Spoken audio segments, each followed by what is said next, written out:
I'm Dr. Christy, and this is Climbing Fish Parenting, practical parenting strategies in 20 minutes or less. I'm a psychologist and behavior analyst, and I work with exhausted, overwhelmed parents who feel like they've tried everything and nothing works. If you're listening to this while folding the laundry, hiding in your car, or wishing bedtime would just end already, you're in the right place.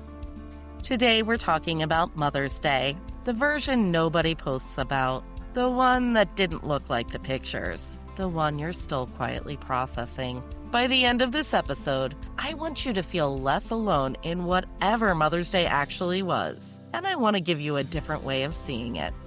Ready to transform your parenting journey? Let's dive in. I want to start with a picture, not the one on Instagram, the real one. It's Mother's Day morning. Someone in your house had good intentions. Maybe there was a card or the promise of one.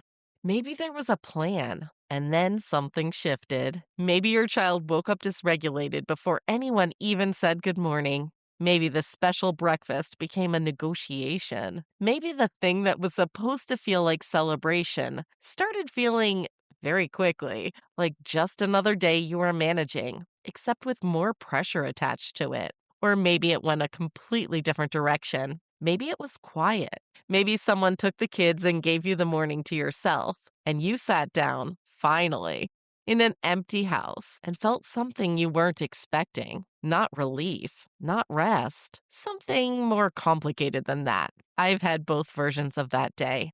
One Mother's Day when my daughter was in elementary school, my husband kept her busy so I could have some time to myself. I had a documentary I'd been wanting to watch for weeks. I sat down and pressed play, and I couldn't concentrate. I kept thinking about her, whether she was okay, whether he had what he needed, whether she was asking for me. By the time I'd settled in, I felt grumpy and guilty and not quite sure what was wrong with me. I had asked for this. I had the quiet I said I wanted, and I didn't know what to do with it. Another year, we went berry picking. It was something we loved doing together all summer. I had pictured it as this sweet, simple Mother's Day outing. What actually happened was that my daughter melted down because her hands were sticky. The sun was relentless. I could feel the sweat rolling down my back. And I remember standing there in that field, staring up at the sky, just sighing. This was the thing I had chosen. This was my day.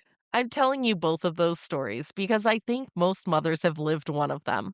The day that was supposed to feel like rest, but felt like guilt. The day that was supposed to feel like joy, but felt like survival. And most of us, when that happens, ask yourself some version of the same quiet question. What is wrong with me? Nothing is wrong with you. But there is something worth understanding about why Mother's Day specifically can hit so differently when your child is wired differently. And that's what today is about. The universal version first. Let's start with the part that has nothing to do with wiring, because I want to name it before we go deeper. Mother's Day is a day built on an expectation. Someone will recognize what you do. Someone will make you feel seen. Someone will, for one day, absorb some of the invisible load you carry every other day of the year. And for a lot of mothers, not just mothers of wiredly different kids, that expectation doesn't get met. The card doesn't happen. The breakfast in bed becomes a mess that you'll clean up later. The person who meant well forgot to plan anything. You spend the day making everyone else comfortable and come to the end of it feeling quietly invisible. That stings. It's supposed to sting. You do so much. You deserve to be seen. Here's where the layer underneath that layer shows up. When your child is wired differently. Your child loves you. I want to say that clearly before anything else. The children I'm describing, the kids whose brains work differently, they feel things deeply, often more deeply than the people around them realize. The love is there. What's missing isn't the feeling. It's the executive function infrastructure to turn the feeling into action. For younger kids, remembering Mother's Day and doing something about it isn't something we expect them to manage on their own. That falls to the adults around them, a partner, a grandparent, someone who was going to help make it happen. And here's the part that doesn't get talked about enough: executive function challenges run in families.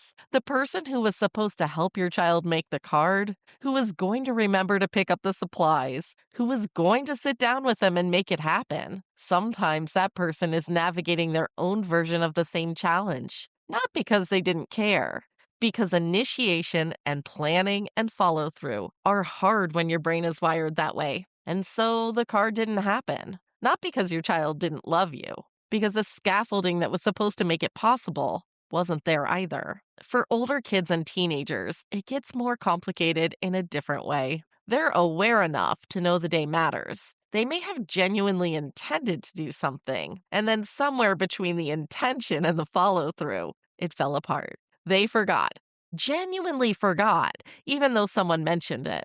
They started making something, got frustrated, and couldn't find the starting line to go back. And maybe this is the one that breaks my heart a little. You knew it wasn't going to happen. So the night before, quietly, you bought the card yourself. You signed their name. You made it possible for there to be something on the table in the morning. And it worked. It was sweet.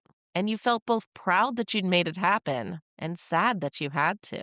That's a specific kind of invisible labor that nobody talks about: the emotional work of making your own celebration possible so that your child doesn't feel bad and you don't spend the day in the absence of it. Here's something that happens in wired differently families that almost never happens in other families: the attempt to make the day special can be the very thing that makes the day hard. Mother's Day means a disruption to the routine. And for a child whose nervous system depends on predictability, whose brain uses routine as a kind of scaffolding that holds everything else in place, a disruption to the routine isn't just inconvenient, it's destabilizing. Even when the disruption is a good thing, even when it's a restaurant they like, or a family they love, or an outing that everyone agreed sounds fun.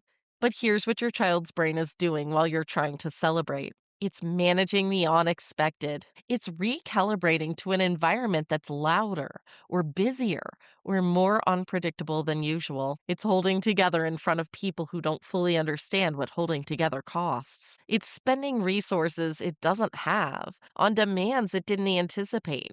And doing all of that while everyone around it is trying to have a nice time. And at some point, the resources run out. Maybe at the restaurant, maybe in the berry field, when the hands got sticky and the sun was too hot, and the thing that was supposed to be joyful became one more sensory demand on a system that had already hit its limit.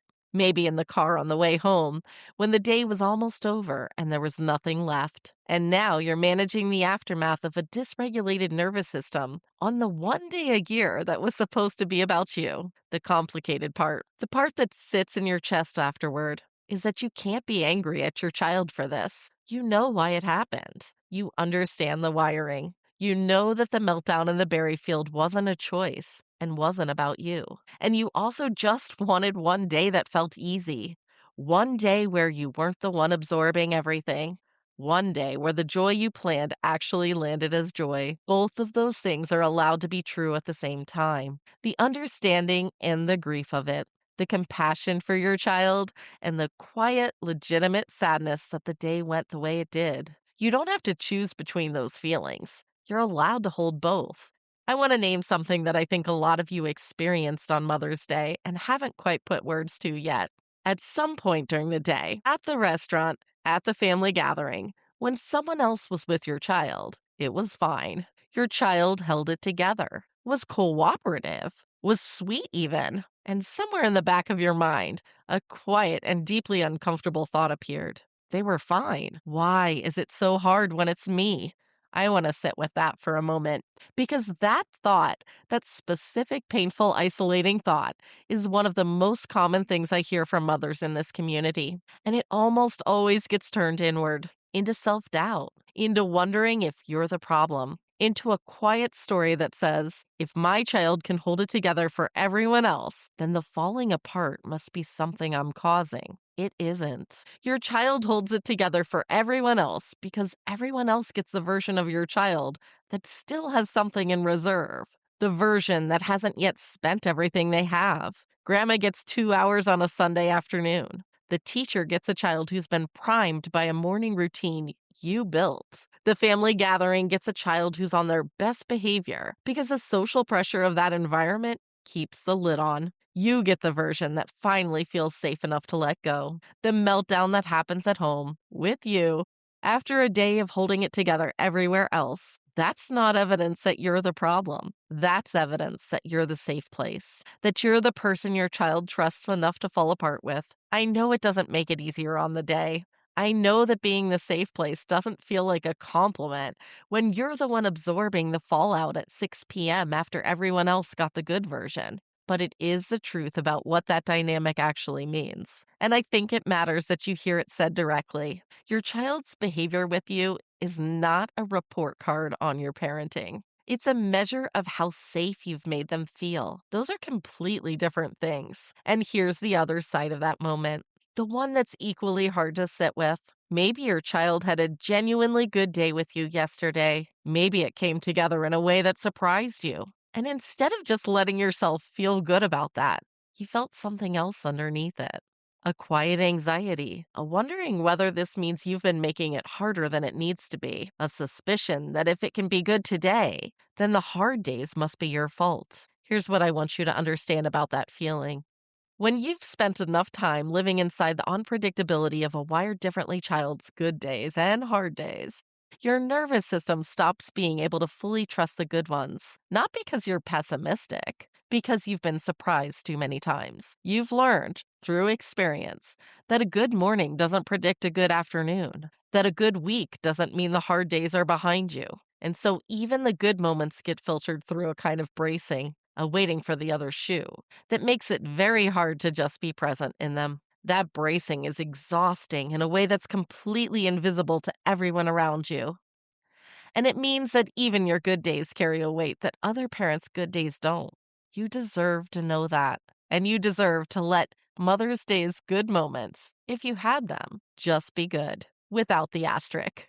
Good days and hard days coexist in families like yours in ways that have nothing to do with what you're doing right and everything to do with what your child is carrying on any given day. A good Mother's Day is not evidence that the hard days aren't real. It's evidence that your child had enough capacity on that day to show you who they are when the conditions are right. Hold on to that. That version of your child is real too. I want to go back to the other version of the day for a moment, the one where you finally got some time to yourself and didn't know what to do with it. This one is specific to mothers of wired differently kids in a way that I don't think gets named enough. When you are the primary architect of your child's day, when you're the one holding the plan, tracking the triggers, anticipating the next hard moment, managing the environment so things don't fall apart, your nervous system builds itself around that job. Not as a choice, as an adaptation. Over months and years of being the person who catches things before they fall apart, your brain rewires itself to be constantly scanning, constantly assessing, constantly running a background program that asks, what's coming next? And am I ready for it?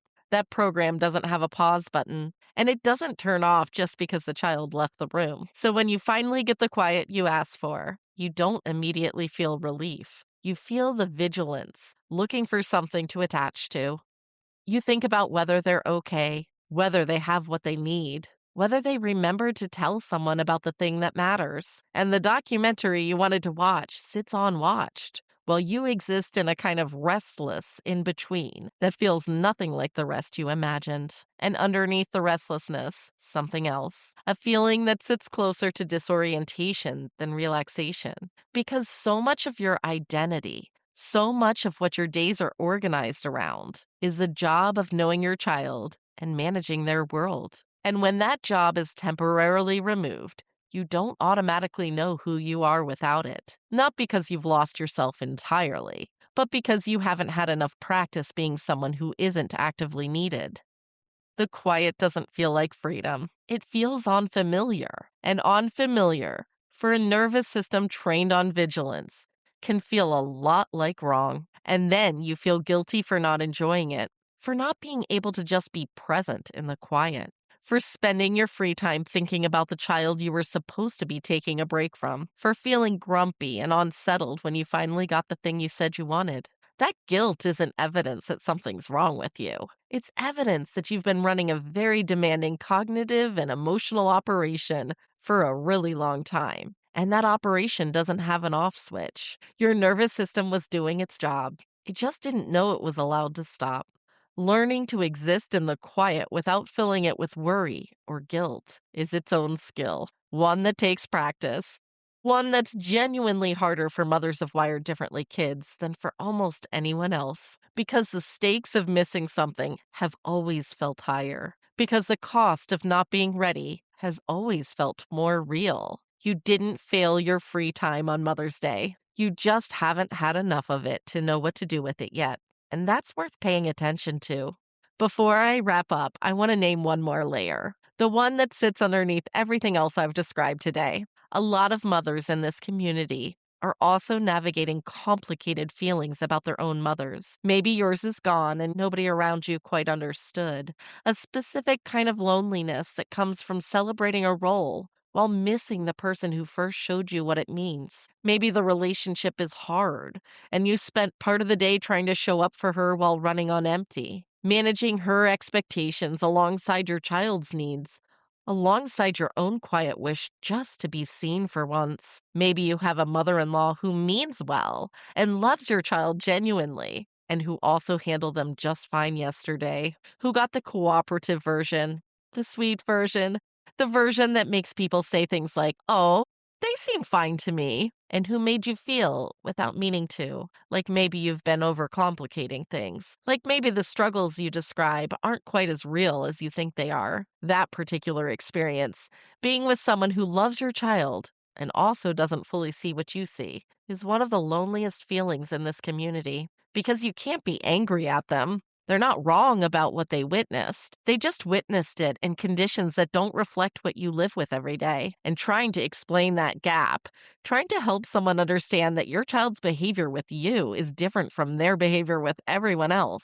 and that that's not because you're doing something wrong, is exhausting in a way that compounds everything else the day was already asking of you. And if you spent any part of yesterday wondering whether the people around you were right, whether the struggles are as real as they feel, whether the weight you carry is as heavy as it seems, I want to answer that directly. They are. It is. What you live with every day is real, even when it's invisible to everyone else, even when your child holds it together at grandma's house, even when the person who was supposed to help you yesterday genuinely couldn't see what the problem was. The gap between what your child is like with you and what your child is like with everyone else is real. It's not your imagination. It's not your fault. And it's not a small thing to carry, especially on a day that was supposed to be about someone finally carrying something for you. All of that weight was on the table this Mother's Day, on top of everything else. And you carried it, largely without anyone seeing it, the way you carry most things.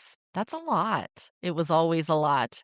And the fact that you showed up for your child anyway, on the day that was supposed to be about someone showing up for you, says something about who you are that I don't want to let go unacknowledged. Here's what I want you to take from today. Mother's Day is hard for a lot of mothers, but it carries a specific weight when your child is wired differently. A weight made of invisible labor and disrupted routines, and the gap between what you pictured and what actually happened.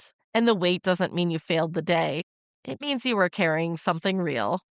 The child who forgot the card loves you. The child whose meltdown derailed the outing loves you. The child who was fine with everyone else and fell apart with you loves you. And the falling apart with you isn't the problem. It's the proof of something important about your relationship that the good days don't always show as clearly.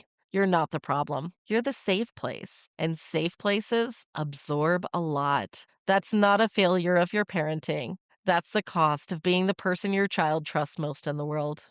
All right, that's it for today. Mother's Day doesn't always look like the pictures. For mothers of kids who are wired differently, it carries layers that most people around you can't see. The invisible labor of making your own celebration possible, the meltdown that happened on the one day it really wasn't supposed to, the quiet that felt like guilt instead of rest, and the someone else managed fine moment that made you wonder, just for a second, if you were the problem. You weren't. You aren't. You are the safe place. And safe places carry more than anyone gives them credit for.